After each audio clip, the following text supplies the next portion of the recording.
അങ്ങനെ നമ്മുടെ അലീന വൈജോട് പറയുന്നുണ്ട്, ഇനിയെങ്കിലും മാഡം അച്ഛൻ പറഞ്ഞത് അനുസരിച്ചിട്ടും മക്കൾ പറഞ്ഞത് ഒക്കെ കേട്ടിട്ട് ഒന്ന് ഒതുങ്ങി ജീവിക്കാൻ പറയുന്നുണ്ട്. മാഡത്തിൻ്റെ നന്മയ്ക്ക് വേണ്ടിയിട്ടാണ് ഞാൻ പറയണതെന്നൊക്കെ പറയുന്നുണ്ട്. എന്തായാലും നമ്മുടെ വൈജയാണെങ്കിൽ ആകെ തളർന്നുള്ളൂ. അവൾ ആ 22 വർഷത്തെ മുന്നത്തെ കാര്യം പറഞ്ഞുകൊണ്ട്.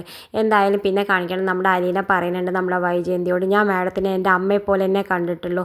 മാഡം ഞാൻ പറയുന്നതൊക്കെ ഒന്ന് കേൾക്കുകയും എന്നൊക്കെ പറഞ്ഞിട്ട് നല്ല കരഞ്ഞ് വിഷമിച്ചിട്ട് യാത്രയൊക്കെ പറഞ്ഞിട്ട് പോകുന്നുണ്ട്. എന്തായാലും നമ്മുടെ വൈജയന്തി ആണെങ്കിൽ ആകെ തളർന്നിട്ട് നിൽക്കുന്ന അവസ്ഥയും.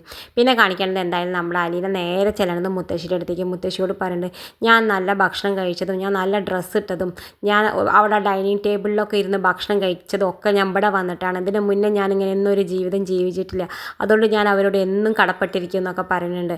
എന്തായാലും നമ്മുടെ മുത്തശ്ശിയോട് ഈ യാത്രയൊക്കെ പറഞ്ഞിട്ട് നമ്മുടെ അലീന ഇറങ്ങുന്നുണ്ട്. പുറത്തിറങ്ങിയിട്ട് നമ്മുടെ ശിവനോടും ഗംഗേട്ടനോടൊക്കെ യാത്ര പറയുന്ന സമയത്ത് നമ്മുടെ ശിവൻ ചോദിക്കുന്നുണ്ട്, കുളത്തൂർ പുഴ അങ്ങനെ ഒരു സ്ഥലം ഞങ്ങൾ ഇതുവരെ കേട്ടിട്ടില്ലല്ലോ, ബാലചന്ദ്രൻ എന്തെങ്കിലും അതിനെപ്പറ്റി പറഞ്ഞോ എന്നൊക്കെ ചോദിക്കുന്നുണ്ട് നമ്മുടെ അലീനോട്. നമ്മുടെ അലീന പറയണ്ടേ, എന്നോടൊന്നും പറഞ്ഞിട്ടില്ല അങ്കിളെ എന്നൊക്കെ പറഞ്ഞിട്ട് അവരോട് യാത്ര പറഞ്ഞ് ഇറങ്ങുന്നുണ്ട്. ആ സമയത്ത് നമ്മുടെ മനു പറയുന്നുണ്ട്, നീ എന്നെ ഒരിക്കലും ഉപേക്ഷിക്കില്ല എന്ന് എനിക്ക് വാക്ക് തായോ എന്ന് പറയുന്നുണ്ട്. എന്തായാലും അലീന നമ്മുടെ മനുവിന് വാക്ക് കൊടുക്കുന്നുണ്ട്, ഞാൻ മനുവേട്ടനെ വിട്ടിട്ട് ഒരു ജീവിതം എനിക്കില്ല എന്നൊക്കെ പറഞ്ഞിട്ട് വാക്ക് കൊടുക്കുന്നുണ്ട്. ഇത് കാണിച്ചും കൊണ്ടാണ് ഇന്നത്തെ പ്രൊമോ അവസാനിക്കേണ്ടത്. ഇതുപോലുള്ള പ്രൊമോ വിശേഷങ്ങൾ നിങ്ങളുടെ മുന്നിൽ എളുപ്പത്തിലെത്താൻ ഈ ചാനൽ ഒന്ന് സബ്സ്ക്രൈബ് ചെയ്യാൻ മറക്കരുതേ.